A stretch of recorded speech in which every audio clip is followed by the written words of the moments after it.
வருவாயை காட்டிலும் செலவு தான் அதிகமாக இருக்குது. 2,47,000 கோடி நஷ்டம் எங்கே இருக்குது அப்படின்னா மின்சாரத்துறையில், போக்குவரத்து நிறுவனம். அதில் 1,03,000 கோடி ரூபாய் கடன். கனிம வளத்துறை, தமிழ்நாடு கனிம வளத்துறை நஷ்டத்தில் போயிட்டு இருக்குன்னா நீங்கள் நம்புவீங்க?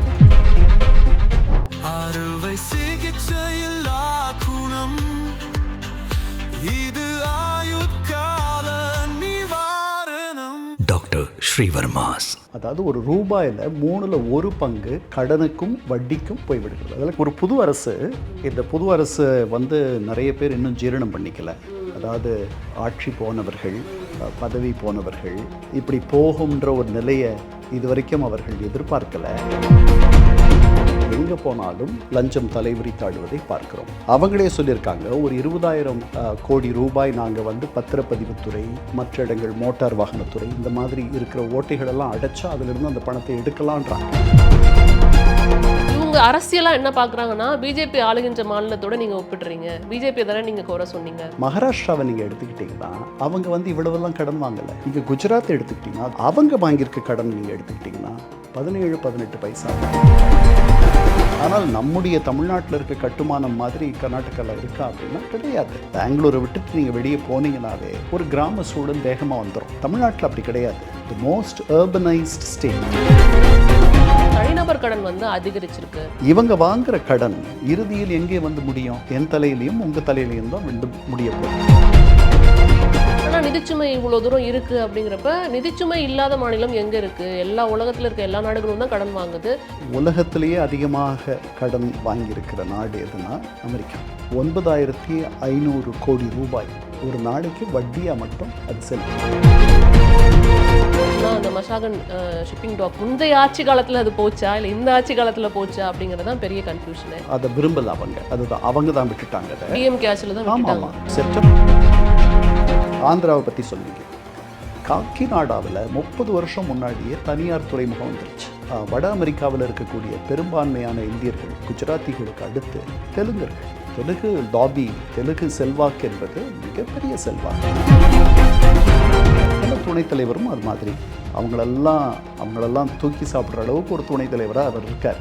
அவர் சொல்கிறாரு, படங்கள்லாம் நான் பார்த்துருக்கேன், ஆனால் முதல் முறையாக ரத்தமும் சதையுமாக நான் நேரில் பார்த்தேன் அப்படின்னு சொல்லிட்டு $1.5 trillion கனவை சொல்றார். 28 முதல்வர்கள் அவர்களுடைய தயாரிப்பினை எல்லார் முன்னாடியும் பேசுறாங்க. அது ஒரு பாதி சம்பிரதாயம், சடங்கு தான். இவர் 2-3 முதல்வர்களை பற்றி பேசுகிறார், அதில் நம்முடைய முதல்வரை பற்றியும் பேசினார் அப்படின்றது அந்த $1.5 trillion ஒரு காரணம். தி ஃபைன் மீடியா நேயர்களுக்கு வணக்கம். தற்போது நம்முடைய யூன் ஆஃபீஸர் திரு கண்ணன் அவர்கள் தான் இணைந்திருக்கிறார்கள். நிறைய விஷயங்களுக்கு பேசலாம். சார் வணக்கம். வணக்கங்கம்மா. நிறைய விஷயங்கள் நம்ம உலக அரசியல் பற்றி பேசியிருக்கிறோம். ஸோ ஜியோ பாலிட்டிக்ஸில் என்னென்ன பிரச்சனைகள் நிலவிட்டு இருக்கு அப்படிங்கிறதெல்லாம் தொடர்ந்து நீங்கள் பல இடங்களில் பேசிகிட்டு இருந்தாலும் இன்னைக்கு சில முக்கியமான டாபிக்ஸ் பற்றி உங்ககிட்ட பேசினா சரியாக இருக்கும் அப்படின்னு தான் இந்த நேர்காணலே. நான் முதல்ல எங்கேருந்து தொடங்கணும்னு நினைக்கிறேன்னா, நேற்று நிதிநிலை சம்பந்தமான ஒரு வெள்ளை அறிக்கை தமிழக அரசு வெளியிட்டிருக்கு அப்படிங்கிறத பார்க்க முடியுது. இது 2-3 விதமாக நம்ம எடுத்துக்கலாம். அதுவும் இல்லாமல் தமிழகத்தின் மொத்த கடன் சுமை 13 லட்சம் கோடி அப்படிங்கிற மாதிரி இருக்குது. அது மட்டும் இல்லாமல் வருவாய் பற்றாக்குறை அதுக்கும் மேலே 70,000 கோடிக்கு மேலே இருக்குது அப்படிங்கிறதெல்லாம் பார்க்க முடியுது. பொதுவாக கடந்த 2021 திமுக அரசாங்கம் வந்தோடனே ஒரு வெள்ளை அறிக்கை வெளியிட்டாங்க. அதுக்கப்புறம் இப்போ இவங்க வெளியிட்டாங்க. மேபி திமுக அரசாங்கமே வந்திருந்தது தான் இந்த வெள்ளை அறிக்கை வந்திருக்குமாங்கிறது தெரியாது. இதை எப்படி நம்ம எடுத்துக்கலாம்? இது கடந்த ஆட்சியின் மேலே குற்றம் சொல்வதற்காக வந்த வெள்ளை அறிக்கையா, இல்லை தமிழகத்தோட நிதிச்சுமை இவ்வளோ இருக்குது, இவ்வளோ பற்றாக்குறை இருக்குது, ஸோ நாங்கள் கொடுத்த வாக்குறுதிகள் செஞ்சு கொடுக்கறதுக்கு கொஞ்சம் டைம் ஆகும் அப்படிங்கிறத பிரதிபலிப்பதற்கான ஒரு வெள்ளை அறிக்கை? அதை எப்படி எடுத்துக்கலாம் நம்ம? ரெண்டாவதாக தான் எடுத்துக்கணும். ஓகே. நம்மளை நிதானப்படுத்துறதுக்கு, அதாவது இந்த மாதிரி ஒரு சூழல் இருக்குது, எங்களுக்கு அந்த மனசு இருக்குது, ஆனால் இந்த மாதிரியான ஒரு பெரிய இடர்பாடு இருக்குது, போதுமான அளவு நிதி ஆதாரங்கள் நமக்கு கிடையாது, அப்புறம் மற்ற எந்த மாநிலத்தை காட்டிலும் நாம் சராசரியாக அதிகமாக கடன் சுமைப்பட்டிருக்கிறோம். 2021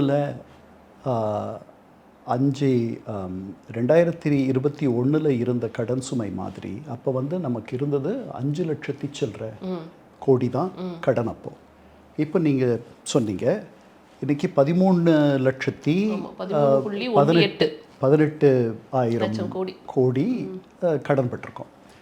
இதில் கிட்டத்தட்ட 10 லட்சம் கோடி வந்து மாநிலம் வாங்குகிற கடன், அதனுடைய செலவினங்களுக்காக, அதனுடைய நலத்திட்டங்களுக்காக, இதெல்லாம்.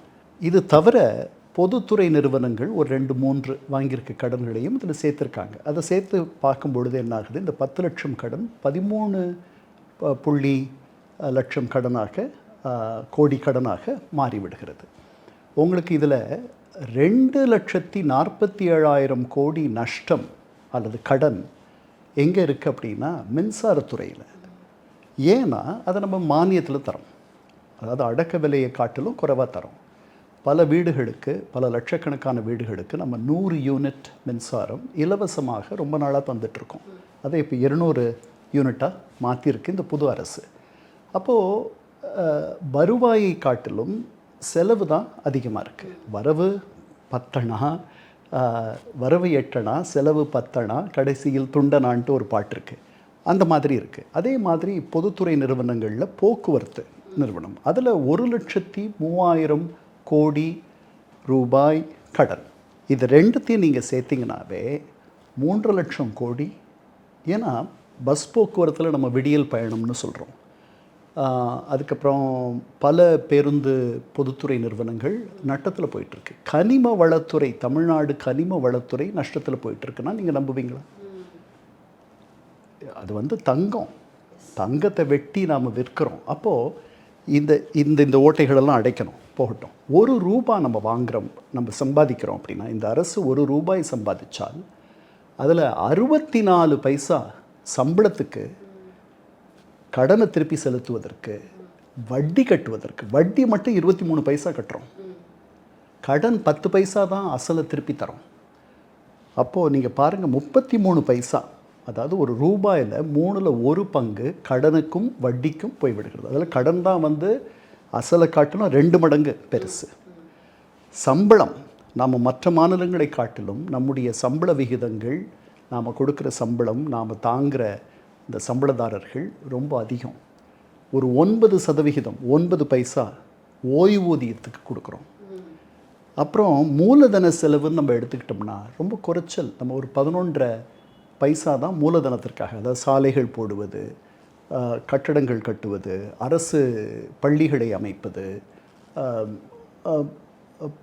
தடுப்பணைகள் உருவாக்குவது, அப்புறம் செப்பனிடுவதற்கு, இந்த மாதிரி நீங்கள் அப்போ இது வந்து மேற்குலக நாடுகளில், வளர்ந்த நாடுகளில் 2-4% தான் அவங்களுடைய உள்நாட்டு உற்பத்தியில் செலவு பண்ணுறாங்க. அதை விட நம்ம நிறைய செலவு பண்ணுறோம். ஆனால் அவர்களெல்லாம் ரொம்ப தொடக்கத்தில் நிறைய செலவு பண்ணியிருந்துருக்கணும் இந்த இடத்துக்கு வர்றதுக்கு. நாம் அந்த இடத்துக்கு போகிறதுக்கு ரொம்ப நாள் ஆகும். அதனால் ₹1 நம்ம சம்பாதிக்கிறோம், ஆனால் அதில் வந்து நம்ம கடன் அடைக்கிறதுக்கும் சம்பளம் கொடுக்கறதுக்கும் அதுக்கே சரியாக போயிடுது. ஒரு 10-11 பைசா தான் நம்ம வந்து உண்மையிலேயே செலவு செய்கிறோம். சாலைகள் போடுவது, கட்டடங்கள், நிர்மாணம் அப்படின்ட்டு, புது இன்ஃப்ராஸ்ட்ரக்சர், கட்டுமான பணிகள், இப்படி. இது வந்து ஒரு கவலைக்கிடமான இடம். ஏன்னா கவலைக்கிடமான நிலை நமக்கு. நம்ம சம்பாதிக்கிறதுல உள்நாட்டு உற்பத்தி, நாம் கிட்டத்தட்ட ஒரு ₹3.25 லட்சம் வரவு செலவு திட்டத்திற்கான ஆட்கள், அதாவது $3 பில்லியன் சொந்தக்காரர்கள். நம்மோட இணையாக வரக்கூடிய ஒரு 4-3 மாநிலங்கள் இருக்குது. ஒன்று குஜராத், இன்னொன்று கர்நாடகா. எல்லாத்த விட பெரிய ஒரு நிதி மேலாண்மையும் பெரிய பொருளாதாரமாக இருப்பது வந்துட்டு மகாராஷ்டிரா. இவங்களெல்லாம் நீங்கள் பார்த்தீங்கன்னா அவங்களுடைய கடன் சுமை எவ்வளவு இருக்குது, நம்முடைய கடன் சுமை எவ்வளவு இருக்குது, நம்ம வருமானம் எவ்வளவு இருக்குது, அதுக்கும் இதையும் ஒப்பிட்டு பார்த்தோம்னா எப்படி இருக்குது அப்படின்னு பார்த்தோம்னா, நாம் சம்பாதிக்கிறதுல, நம்ம தயார் பண்ணுறதுல, நம்ம உற்பத்தி பண்ணுறதுல, உள்நாட்டு உற்பத்தியில் கிட்டத்தட்ட 28% வரைக்கும் நாம் கடன் வாங்குகிறோம். நம்ம எவ்வளோ உற்பத்தி பண்ணுறோமோ அதில் 28% வரை கடன் வாங்குகிறோம். நிதி மேலாண்மையை பொறுத்த வரையில் நீங்கள் ஒரு 30% வரை கடன் வாங்கலாம், அதுக்காக வாங்கணும்னு அவசியம் இல்லை. மகாராஷ்டிராவை நீங்கள் எடுத்துக்கிட்டிங்கன்னா அவங்க இவ்வளவெல்லாம் கடன் வாங்கலை. அவங்க ஒரு 18-19% உள்நாட்டு உற்பத்தி அளவில் தான் கடன் வாங்கியிருக்காங்க. நீங்கள் குஜராத் எடுத்துக்கிட்டிங்கன்னா அது ரொம்ப மிகப்பெரிய அளவில் வளர்ந்து வருகின்ற ஒரு மாநிலம். அங்கேருந்து தான் நம்ம பிரதமர் வரார். அதனால் அதுக்கு போஷாக்கு கொடுத்து அந்த மாநிலம் வந்து தகன்னு வளர்ந்துட்டுருக்கு. அவங்க வாங்கியிருக்க கடனை நீங்கள் எடுத்துக்கிட்டிங்கன்னா 17-18 பைசா தான். நமக்கு நெருக்கத்தில் வரக்கூடிய ஒரே மாநிலம் எதுனா கர்நாடகா. ஒரு 25 பைசா அல்லது 25% உள்நாட்டு உற்பத்தியில் அவர்கள் கடன் வாங்கியிருக்கிறார்கள். நாம் 28க்கு மேலே வாங்கியிருக்கோம். 5 வருஷத்தில் நம்முடைய கடன் சுமை 2 மடங்காக ஆயிடுச்சு. இப்போ இதுக்கெல்லாம் இந்த சூழலை நம்ம எதோட ஒட்டி பார்க்கணும் அப்படின்னா, சமீபத்தில் நம்முடைய முதல்வர் டெல்லிக்கு போனார். டெல்லியில் முதல்வர்கள் மாநாடு நடந்துச்சு, நித்தி ஆயோக். அந்த கூட்டத்தில் தன்னுடைய மாபெரும் தமிழ் கனவை அவர் சொன்னார். என்ன சொன்னார்? $1.5 trillion எக்கானமியாக மாற்றணும். அப்போது இப்போ இருக்கிற மாதிரி 4.5 மடங்கு 10 வருஷத்தில் இந்த பொருளாதாரம் வளர வேண்டும். இது வந்து அசாத்தியமான ஒரு கனவு. சாத்தியப்படுத்த முடியும். நம்ம எல்லாம் ரொம்ப கடுமையாக உழைச்சோம் அப்படின்னா அந்த இடத்துக்கு நம்ம தமிழ்நாட்டை கொண்டு போயிடலாம். அதில் ஒன்றும் சந்தேகம் இல்லை. ஆனால் இவ்வளவு சிக்கல்கள் இங்கே இருக்குது. அந்த $1.5 trillion கனவை நனவாக்கணும் அப்படின்னா முதல்ல அரசில் இருக்க பல ஓட்டைகள், இந்த தமிழ்நாடு கனிம வளத்துறை நட்டத்தில் போகுதுன்னு சொன்னேன், பத்திரப்பதிவுத்துறை, ஒரு இணையான ஒரு பொருளாதாரம் தமிழகத்தில் நடப்பதை நாம் பார்க்குறோம். எங்கே போனாலும் லஞ்சம் தலைவிரித்தாடுவதை பார்க்குறோம். அவங்களே சொல்லியிருக்காங்க, ஒரு 20,000 கோடி ரூபாய் நாங்கள் வந்து பத்திரப்பதிவுத்துறை, மற்ற இடங்கள் மோட்டார் வாகனத்துறை, இந்த மாதிரி இருக்கிற ஓட்டைகளெல்லாம் அடைச்சா அதிலிருந்து அந்த பணத்தை எடுக்கலான்றாங்க. அவங்க கொடுத்த வாக்குறுதிகளை செய்கிறதுக்கு அவங்களுக்கு ஒரு வருஷத்துக்கு 1 லட்சம் கோடி ரூபாய் தேவை. அதாவது இன்றைக்கி நம்முடைய வரவு செலவு திட்டம் 3.25 லட்சம் கோடி ரூபாய். அப்போ 4 ரூபான்னு வச்சுக்கோங்க. அவங்க இன்னும் இதை பண்ணணும் அப்படின்னா, அவங்க கொடுத்த வாக்குறுதிகளெல்லாம் பண்ணணுன்னா 5 ரூபா வேணும். இப்போ அவங்கக்கிட்ட 3.25 இருக்குது. 1.25 லட்சம் கோடி அவங்களுக்கு வேணும்னு வச்சுக்குவோம். இந்த 1.25 லட்சம் கோடியை அவர்கள் இந்த இணை பொருளாதாரத்தை அவர்கள் முடக்கிவிட்டால் வாய்க்காலில் போகிற தண்ணி வீணாக போயிட்டுருக்கு, தப்பான ஆட்கள்கிட்ட போகுது.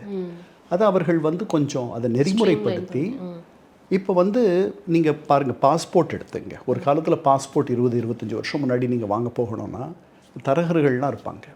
அவங்க உங்களை கொண்டு போய் யார்ட்டையாவது சேர்ப்பாங்க. அவங்களுக்கு ஒரு பணம் கொடுப்பீங்க. ஒரே டவுட்ஸுன்னு ஆங்கிலத்தில் சொல்லுவாங்க. ஒரே டவுட்ஸாக இருப்பாங்க. நான் ஒரு 40-45 வருஷமாக பாஸ்போர்ட் வச்சுருக்கேன். இன்றைக்கி பாஸ்போர்ட் வந்து நீங்கள் ஆன்லைனில் போயிட்டு நேராக ஒரு நேர்காணலை நீங்கள் வந்து போட்டுட்டு போகலாம். ரொம்ப எளிமையாக்கிட்டாங்க. உங்களுக்கு வேகமாக வேணுமா, தத்கல்னு ஒரு திட்டம் வச்சுருக்காங்க. அதே மாதிரி பத்திரப்பதிவு நீங்கள் எல்லாத்தையும் கணினிமயமாக்குங்க. மக்கள் அரசு அலுவலர்களை சந்திப்பதை நீங்கள் தடுங்கள். அதுக்கு ஒரு விலை மக்கள் தர விரும்புவாங்க.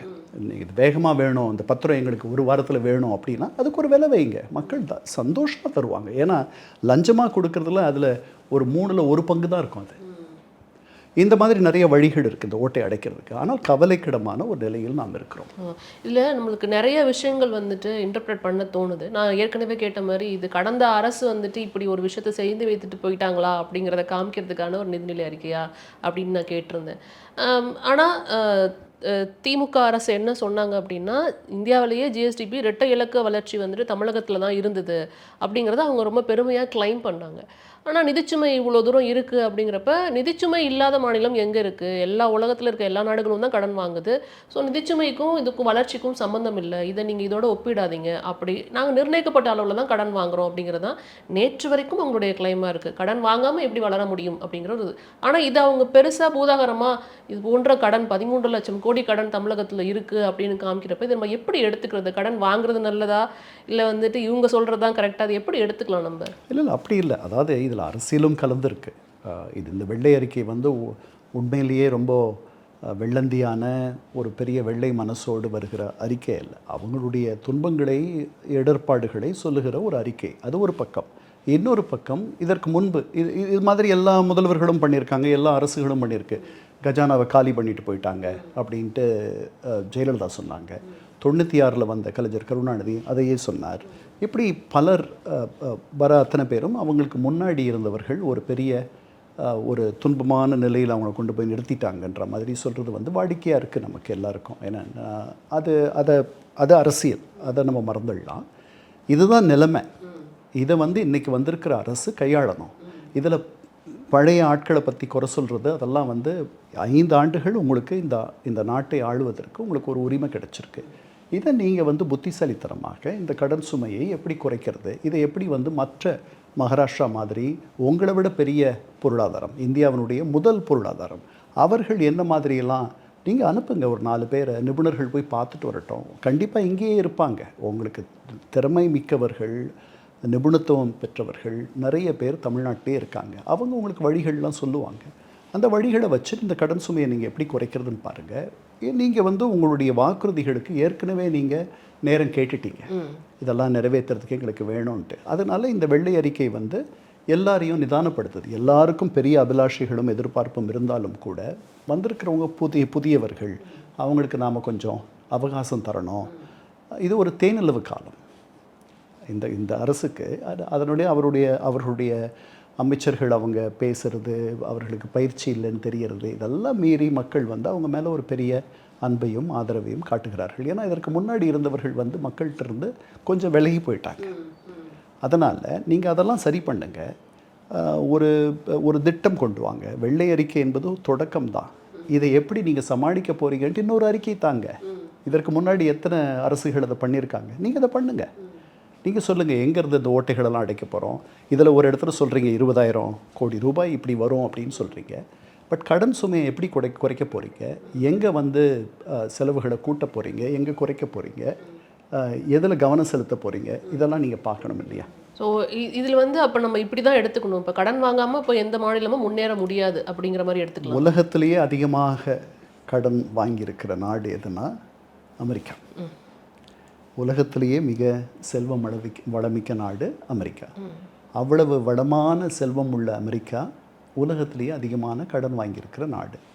அது ஒரு வருஷத்துக்கு வட்டியாகவே $1 ட்ரில்லியன் கட்டுது. $1 ட்ரில்லியன் அப்படின்னா நீங்கள் நினச்சே பார்க்க முடியாது. ஒரு நாளைக்கு $1 பில்லியன் மேலே, அதாவது இன்றைக்கி இருக்கிற விலைப்படி ரூபா டாலர் விலையை நீங்கள் பார்த்தீங்கன்னா 9,500 கோடி 1000 கோடி ரூபாய் ஒரு நாளைக்கு வட்டியாக மட்டும் அது செலுத்துது. உலகத்தில் அதிகமாக கடன் வாங்கியிருக்கிற இன்னொரு நாடு எதுனா சீனா. உங்களுக்கு ஆச்சரியமாக இருக்கும். 3ஆவதாக அதிகமாக கடன் பெற்றிருக்கிற நாடு எதுனா ஜப்பான். அதனால் கடன் வாங்குவது என்பது தவறல்ல. அதை ஒரு கட்டுக்குள்ளும் அதுக்கு தான் வந்து நிதி மேலாண்மை பொறுப்பு சட்டம்னு ஒன்று இருக்குது. 2003 அந்த சட்டத்தை கொண்டு வந்தாங்க மத்திய அரசு. ஒவ்வொருத்தரும் தங்களுடைய பாக்கெட்டுக்கு ஏற்ற மாதிரி செலவு பண்ணணுன்ற மாதிரி ஒவ்வொரு மாநிலத்திற்கும் அது பொருந்தும். அதை 8 முறை நம்ம திருத்தியிருக்கோம். அப்போ 8 முறை திருத்தியிருக்கோம்னா என்ன, நமக்கு ஏற்ற மாதிரி அந்த சட்டத்தை வளர்ச்சிக்கிட்டே போயிட்டுருக்கோம். அந்த அளவை வந்துட்டு மாற்றி இருக்கிறார்கள். ஓகே. இது ஒரு இடத்துல ஒரு எலாஸ்டிக் ரப்பர் பேண்ட் எடுத்துக்கிட்டிங்கன்னா அந்த ரப்பரை நீங்கள் ஒரு அளவுக்கு தான் இழுக்க முடியும். ரொம்ப இழுத்துட்டிங்கன்னா அருந்துரும். அதனால் இவர்கள் இது தொடக்கம். இனிமேல் அவங்க வந்து இன்னும் நிதிநிலை அறிக்கையின் போது நிதிநிலை தாக்கல் அப்போது அன்னைக்கு அவங்க தெளிவாக நமக்கு சொல்லுவாங்க, இப்படி நாங்கள் கடனை ஒவ்வொரு வருஷமும் இவ்வளவு முதல் அடைக்க போகிறோம், அந்த கடன் சுமையை குறைக்க போகிறோம். இந்த 13 லட்சம் அப்படின்றது வந்துட்டு இந்த 5 ஆண்டுகளில் நாங்கள் இது மேலே போகாத பார்த்துக்குறோம் முதல்ல.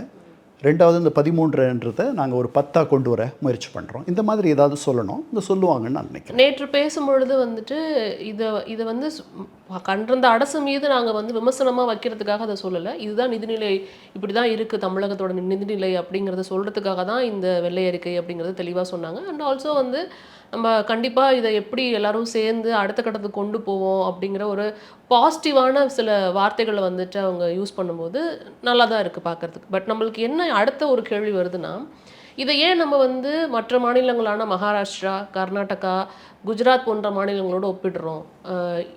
நம்மளோட ரைவல்ஸ் இவங்க அப்படின்னு அடுத்த கட்டம் வச்சுக்கிட்டாலும் இவங்க அரசியலாக என்ன பார்க்குறாங்கன்னா, பிஜேபி ஆளுகின்ற மாநிலத்தோடு நீங்கள் ஒப்பிடுறீங்க, பிஜேபி தானே நீங்கள் குறை சொன்னீங்க.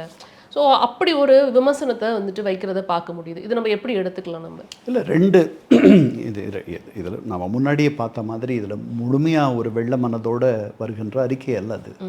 இது அதில் பாதி அது உண்மை, இதுதான் நிலைமை, இதுதான் யதார்த்தம் அப்படின்னு சொல்கிறது அதில் ஒரு அப்பாவித்தனம் இருக்குது, அதில் ஒரு வெள்ளந்தித்தனம் இருக்குது. ஆனால் இன்னொரு பாதி அரசியல் கலந்துருக்கு. அரசியல் இல்லாத எப்படி இருக்கும் எதுவும். இந்த கருத்தில் என்னென்னா, இந்த மாநிலங்களை ஏன் ஒப்பிடுறாங்க அப்படின்னா, நமக்கு சமமான பொருளாதார வளர்ச்சி உள்ள மாநிலங்கள் குஜராத், கர்நாடகா நமக்கு அடுத்து இருக்கிறது. மகாராஷ்டிரா நம்ம விட பெருசு. மகாராஷ்டிராவுடைய பொருளாதாரம் எனக்கு தெரிஞ்சு நான் சொல்கிறேன் அப்படின்னா பாகிஸ்தானுடைய பொருளாதாரத்தை விட பெருசு. பாகிஸ்தானில் 24 கோடி பேர் இருக்காங்க, மகாராஷ்டிராவில் 11 கோடி பேர் இருப்பாங்க. ஆனால் பாகிஸ்தானுடைய பொருளாதாரத்தை காட்டிலும் அது பெருசு. அதனால் அவங்கள நம்ம அந்த காரணங்களால் ஒப்பிடுறோம். அவங்கெல்லாம் வளர்ந்த மாநிலங்கள், அவர்களுடைய பொருளாதாரம் செழிப்பாக இருக்குது. அவங்க என்ன மாதிரி கடன் வாங்கியிருக்காங்க, என்ன கடன் சுமையில் இருக்காங்க, அவங்களுடைய வளர்ச்சி பாதை என்ன அப்படின்னு பார்க்குறதுக்காக. இன்னொன்று, இங்கே எல்லாமே நீங்கள் பார்த்தீங்கன்னா இந்த 3 மாநிலங்கள்லேயும் கர்நாடகா இப்போது காங்கிரஸ்க்கு வந்திருக்கு. பட் இதற்கு முன்னாடி பாஜக ஆண்டுச்சு. குஜராத்தை பொறுத்த வரைக்கும் அது ஒரு இந்த 28 குழந்தைகள் இருக்குது இந்த பாரத தாய்க்கு. ஆனால் அதில் ரொம்ப உகந்த பிடித்த ஒரு குழந்தை அப்படின்னா அது குஜராத் தான். அதனால் குஜராத்தினுடைய வளர்ச்சியை நம்ம பெருசாக விளக்க வேண்டிய அவசியம் இல்லை. கர்நாடகா வளர்கிறதுக்கு காரணம் பிஜேபி மட்டுமல்ல. அது மின்னணு, எலக்ட்ரானிக்ஸ் ஆகட்டும், அல்லது ஐடி இண்டஸ்ட்ரி. அதனால் உங்களுக்கு கம்ப்யூட்டர் தொழில்நுட்பம் எல்லாமே அதனுடைய ஒரு மைய இடமாக அது மாறி ரொம்ப நாள் ஆயிடுச்சு. அதனால் அந்த வளர்ச்சி அதை சார்ந்தது. ஆனால் நம்முடைய தமிழ்நாட்டில் இருக்க கட்டுமானம் மாதிரி கர்நாடகாவில் இருக்கா அப்படின்னா கிடையாது. பல இடங்களில் நீங்கள் கர்நாடகாவில் பெங்களூரை விட்டுட்டு நீங்கள் வெளியே போனீங்கன்னாவே ஒரு கிராம சூழல் வேகமாக வந்துடும். தமிழ்நாட்டில் அப்படி கிடையாது. தி மோஸ்ட் அர்பனைஸ்ட் ஸ்டேட் இந்தியாவிலேயே அதிகமாக நகர்மயமாயிருக்கிற ஒரு மாநிலம்னா தமிழ்நாடு. அது நல்லது, அதெல்லாம் பண்ணணும். எவ்வளவு குறைவாக விவசாயத்தில் மக்களை ஈடுபடுத்துகிறோமோ அவ்வளவு நல்லது. விவசாயத்திலிருந்து நிறைய விளைபொருள் வரணும், ஈல்டு, அதை தருகிற விளைச்சல் அதிகமாக இருக்கணும். ஆனால் குறைவான மக்கள் அதில் இருக்கணும். ஏன்னா அதுக்கு பெரிய ஸ்கில் தேவையில்லை, திறனுள்ள ஒரு தொழில் அல்லது. இப்போ அமெரிக்காவில் 100ல் ஒருத்தர் தான் விவசாயம் பண்ணுறாங்க. ஆனால் அங்கிருந்து வருகிற விளைச்சல் எவ்வளவு? மிக அபாரமான விளைச்சல் வரும். சீனாவில் 10 பேர் தான் வேளாண்மையில் இருக்காங்க, 90 பேர் வேறு விஷயங்கள் பண்ணுறாங்க. நாம் திறன் பெற்ற தொழில்களுக்கு நகர வேண்டும் இல்லையா? அப்போது ஸ்கில்டு ஜாப்ஸ், அப்புறம் அப்ஸ்கேல் பண்ணிக்கிறோம், இந்த மாதிரி போகணும். அதனால் விவசாயத்திலிருந்து நம்ம வெளியே வர்றது நல்லது. நகர்மயமாக தமிழகம் மாறி வருவது என்பது அது ஒரு நல்ல குறியீடு. ஆனால் இதெல்லாம் தவிர குஜராத்தினுடைய வளர்ச்சிக்கு பிஜேபி ஒரு காரணம். ரெண்டாவது, குஜராத்தில் இருக்கக்கூடிய அந்த குஜராத் மக்களை எடுத்துக்கிட்டிங்கன்னா அவர்கள் ஒரு வாணிப எண்ணம் கொண்டவர்கள். நீங்கள் உலகம் முழுக்க பார்க்குறீங்க குஜராத்திகள். நீங்கள் கிழக்கு ஆஃப்ரிக்காவில் பார்த்தீங்கன்னா, கென்யாவை பார்த்தீங்கன்னாலும் சரி, தன்சானியா பார்த்தீங்கன்னா, யுகாண்டா பார்த்தீங்கன்னா, அங்கே இருப்பவர்களெல்லாம் குஜராத்திகள். தென்னாப்பிரிக்காவில் இருப்பவர்கள் குஜராத்திகள். அமெரிக்காவில் பல மோட்டல்களை நடத்துபவர்கள் குஜராத்திகள். அந்த அவர்கள் பட்டேல் என்ற கடைசி பேர் அவங்களுக்கு இருக்கிறதுனால, குடும்ப பேர் இருக்கிறதுனால, அமெரிக்காவில் மோட்டலுக்கு பதில் போட்டல் அப்படின்னா அவங்களை கிண்டல் பண்ணுறது கூட உண்டு. அவர்கள் நடத்துகிறது, அவங்க குடும்பமாக அந்த தொழில்களை நடத்துகிறார்கள். அதனால் அவர்களுக்கு ஒரு வாணிப சிந்தனை உண்டு. நம்ம அந்த மாதிரி இல்லை, நாம் அது அவங்க அளவுக்கு இல்லை.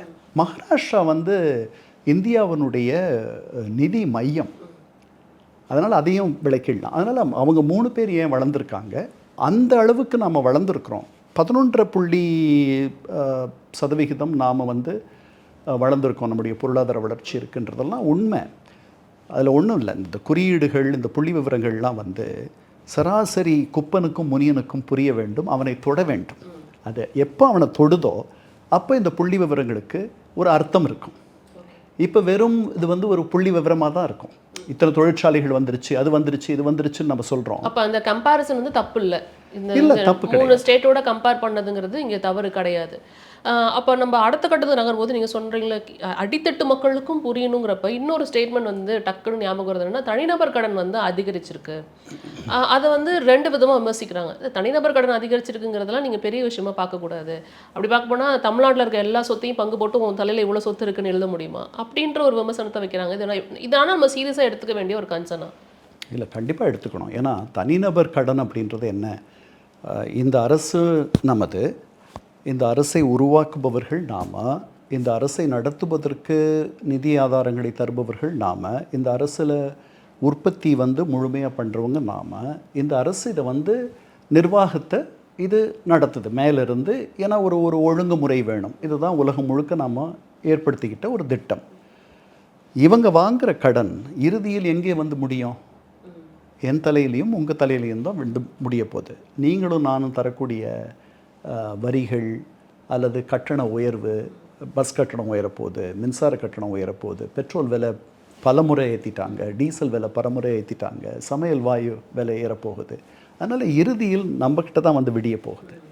அதனால் இந்த அரசு பக்குவமாக திட்டமாக செயல்பட்டால் அது நமக்கு நல்லது தான், நம்முடைய வருங்கால தலைமுறையினருக்கும் நல்லது. பட் இட்ஸ் சீரியஸ் கன்சர்ன் அப்படிங்கிறத பார்க்க முடியுது. ஏன்னா கண்டிப்பாக 60,000லேருந்து 1.25 லட்சம் வந்துட்டு இங்கே இன்க்ரீஸ் ஆயிருக்கு அப்படிங்கிறத பார்க்க முடியுது. But serious issue.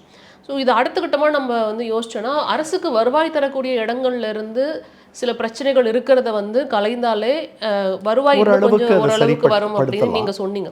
அதில் முக்கியமாக நம்ம பார்க்க வேண்டியது என்ன, தொழில்துறையும் வந்துட்டு இங்கே ஒரு பெரிய ரோல் ப்ளே பண்ணுது அப்படின்னு பார்க்க முடியுது.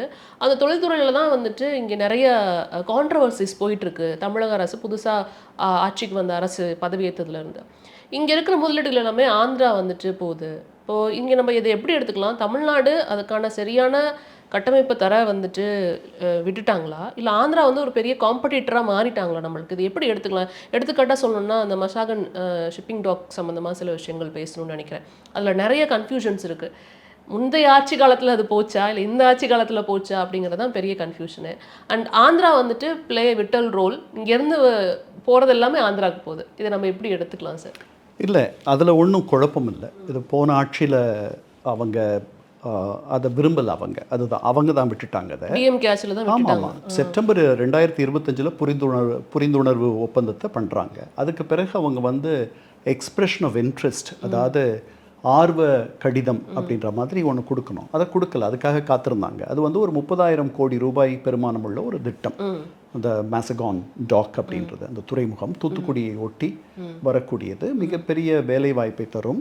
தூத்துக்குடியை விட அற்புதமான இடம் அவங்களுக்கு கிடைக்காது. ஏன்னா அது ஆழ்கடல் துறைமுகம் ஒன்று.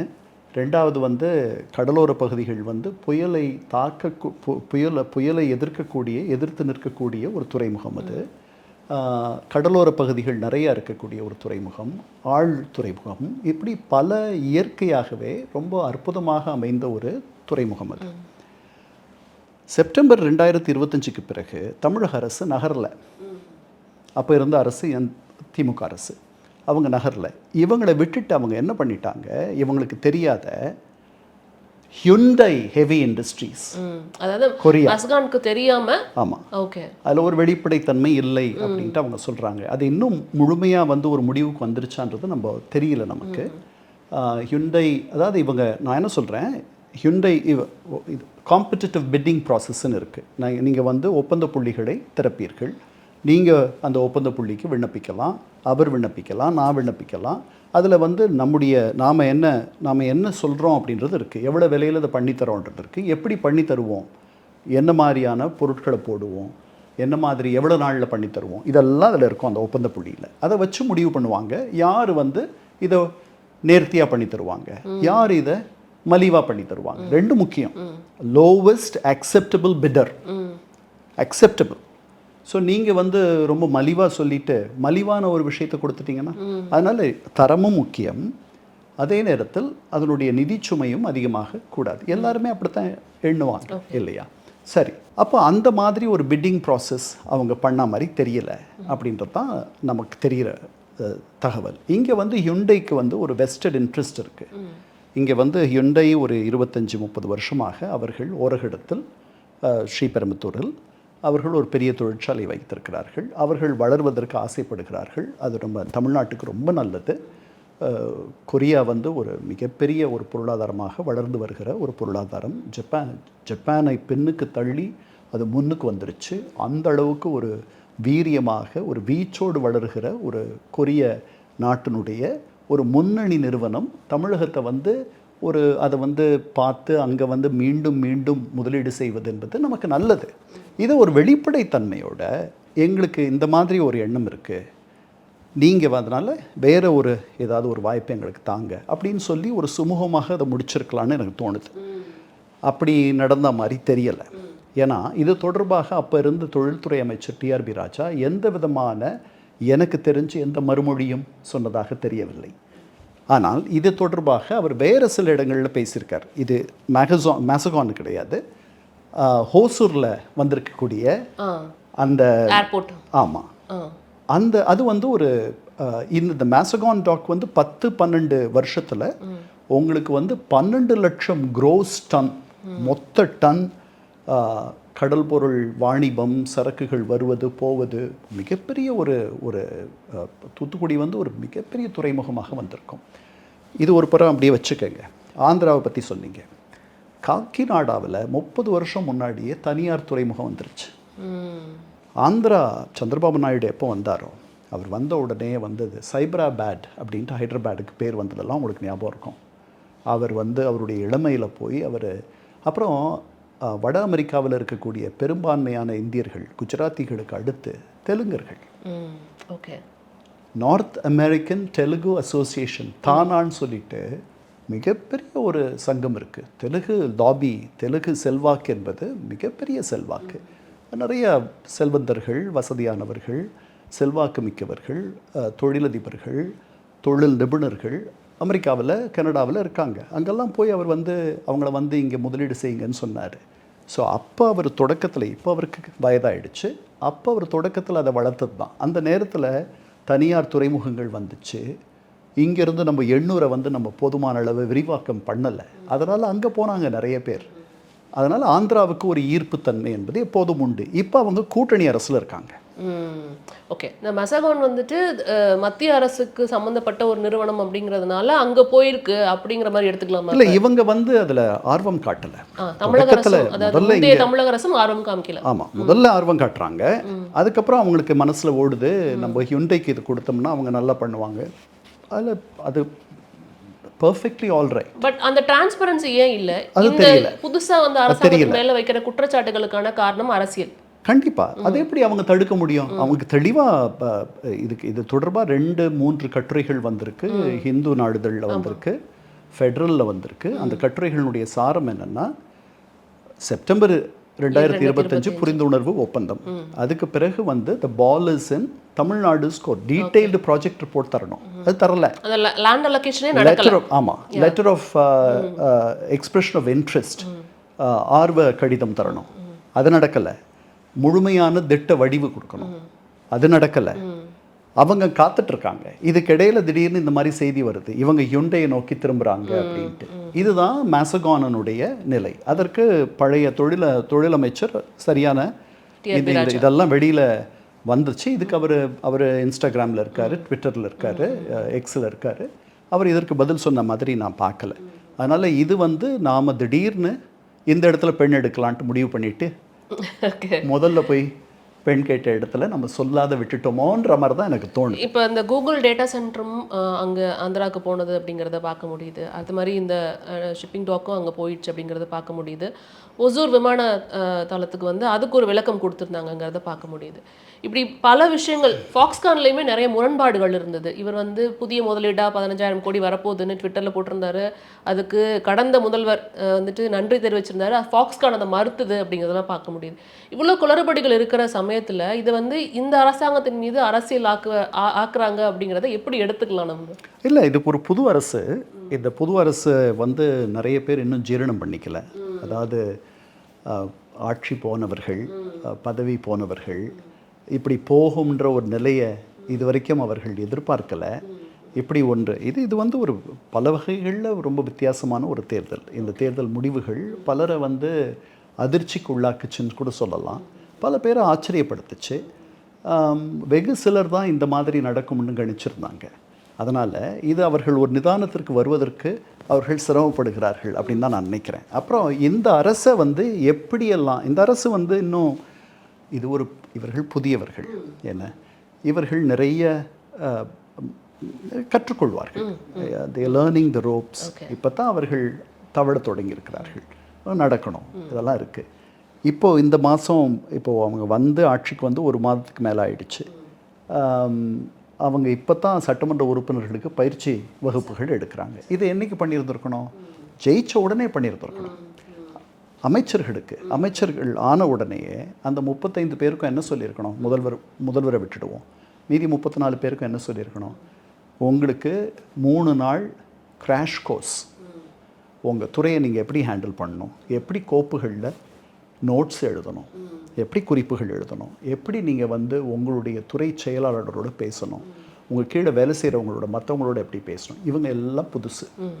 என்ன பொதுமக்கள்கிட்ட நீங்கள் எப்படி பேசணும், என்ன மாதிரி பேட்டி தரணும், நீங்கள் சோதனைக்கு போனீங்கன்னா எப்படி நடந்துக்கணும், இத்தனையும் ஒரு 3 நாளில் ஒரு கிராஷ் கோர்ஸாக சொல்லி கொடுக்கப்பட்டிருக்கலாம். நீங்கள் மே 4ஆம் தேதி ஆட்சிக்கு வந்துட்டீங்க, நீங்க தான் ஆட்சி அமைக்க போறீங்க. அதுதான் சொல்றேன். இல்ல அது தெரியுது. மே 4 நீங்க தான் ஆட்சி அமைக்க போறீங்கன்னு தெரிஞ்சு போச்சு. அப்போ மே 4 இருந்து 10க்குள்ளேயே இத்தனை ஏற்பாடுகளையும் செய்திருக்கலாம். உங்களுக்கு உதவி பண்றதுக்கு பல பழைய ஐஏஎஸ் அதிகாரிகள் இருக்கிறார்கள், ஐபிஎஸ் அதிகாரிகள் இருக்கிறார்கள், சட்டத்துறையைச் சேர்ந்தவர்கள் இருக்கிறார்கள், சட்டமன்ற உறுப்பினர்கள் இருக்கிறார்கள், மேனாள் மந்திரிகள் இருக்கிறார்கள், எல்லாம் பண்ணியிருக்கலாம். ஸோ அதனால் இவர்கள் சிலவற்றில் இன்னும் கொஞ்சம் வேகமாக செயல்பட வேண்டும் அப்படின்றதுல ஒன்றும் சந்தேகம் இல்லை. நிறைய புதுசு இவங்க கற்றுக்குறாங்க, அவங்களுக்கு தெரியாது. அதனால் இப்படி ஒரு பின்னணியே இல்லாத இவர்கள் ஒரு முன்னணிக்கு வந்து விட்டார்களே என்ற ஆதங்கம் முன்னணியிலேயே இருந்தவர்களுக்கு இருக்கு. அதுதான் உண்மை. அண்ட் நீங்கள் உங்களோட பார்வையிலிருந்து இவங்க செய்ய வேண்டிய சில விஷயங்களாக என்ன பார்க்குறீங்கன்னா, இப்போ தொழில்துறை இட்ஸ் ஆல்சோ வெரி ஒரு முக்கியமான ஒரு துறை. அங்கேருந்து நம்மளுக்கு வருவாய் வர வேண்டிய விஷயங்கள் நிறைய இருக்குது. இப்படி எல்லா ப்ராஜெக்ட்டும் ஆந்திராவுக்கு போகுதுங்கிற அந்த ஒரு விஷயம் இருக்கு இல்லையா? இப்போ நீங்கள் பார்க்கும்போது, வெளியிலேருந்து பார்க்கும்போது உங்களுக்கு என்ன தோணுது? இங்கே தமிழக தொழில்துறை என்ன மாதிரி நடவடிக்கை எடுக்கணும்னு நீங்கள் நினைக்கிறீங்க? நான் நினைக்கிறேன் நம்முடைய பழைய தொழில்துறை அமைச்சர் TRB Raja was very dynamic.